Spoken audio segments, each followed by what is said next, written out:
Bismillahirrahmanirrahim. Assalamualaikum warahmatullahi wabarakatuh. Perkenalkan, saya Asia Najwa dengan NPM 21503046 dari Fakultas Keguruan dan Ilmu Pendidikan, Program Studi Pendidikan Bahasa dan Sastra Indonesia. Di sini saya ingin menjelaskan tentang buku fiksi dan non-fiksi. Buku fiksi. Buku fiksi adalah buku yang berisikan tentang cerita atau kejadian yang tidak sebenarnya, sesuatu yang tidak nyata atau fiktif hanya berupa khayalan atau imajinasi dari pengarang. Di dalam buku fiksi terdapat cerpen yang artinya memuat cerita singkat yang di dalamnya terdapat satu konflik. Lalu ada novel. Novel yaitu cerita panjang yang bisa menceritakan tokoh tersebut dari lahir hingga meninggal.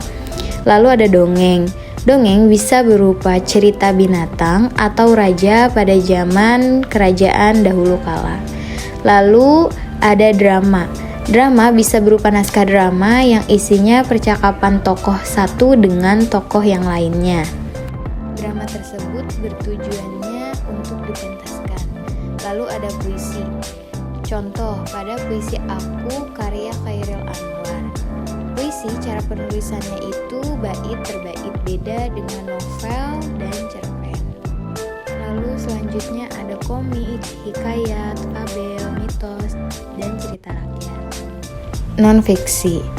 Buku non-fiksi adalah buku yang berisi informasi, ilmu pengetahuan atau kejadian yang sebenarnya sesuai fakta sehingga hal yang disampaikan tersebut bisa dipertanggungjawabkan kebenarannya. Di dalam buku non-fiksi itu terdapat karya tulis ilmiah, skripsi, disertasi, tesis, buku pelajaran, buku biografi, esai, opini, dan pidato. Unsur penting dalam buku fiksi. Ungkapan sebagai unsur kebahasaan dalam buku fiksi. Dalam membaca buku fiksi, kita dapat menemukan hal yang menarik tentang diksi ataupun ragam bahasanya. Contoh, pada cuplikan novel Salah Asuhan. Lihatlah suamimu menyadari untung. Lekaslah kembali supaya kita menyambung hidup kembali seperti dahulu. Kata-kata menyambung hidup dalam cuplikan novel di atas jika dibandingkan dengan menghubungkan tali hidup sederhana, hidup susah. Dari cara itu akan tampak kekhasan kata-kata tersebut. Kekhasan kata itulah yang disebut dengan ungkapan yang mengandung makna kiasan. Contoh lainnya lapang dada, berat hati, dan lain-lain. Unsur-unsur yang menarik dalam buku fiksi. Yang pertama ada tema yang unik. Tema adalah topik atau masalah yang dibahas dalam karya fiksi tersebut. Lalu yang kedua ada alur yang menegangkan. Alur ini adalah jalan cerita, bagaimana pengarang menyampaikan jalan tentang cerita tersebut. Lalu ada latar yang mengesankan. Latar terbagi 3 umumnya, ada latar tempat, waktu, dan suasana, di mana cerita itu terjadi kapan dan bagaimana. Lalu selanjutnya ada gaya bahasa yang menarik dengan makna konotasi. Lalu ada tokoh dan penokohan, dan yang terakhir ada amanat atau pesan moral yang menyentuh. Amanat adalah di mana dalam karya tersebut bisa kita ambil manfaatnya sebagai pelajaran hidup. Perbedaan buku fiksi dengan buku non-fiksi. Buku fiksi terdapat cover buku, rincian subbab buku, tokoh dan penokohan, tema cerita, bahasa yang digunakan, penyajian alur cerita, dan yang terakhir amanat atau pesan cerita.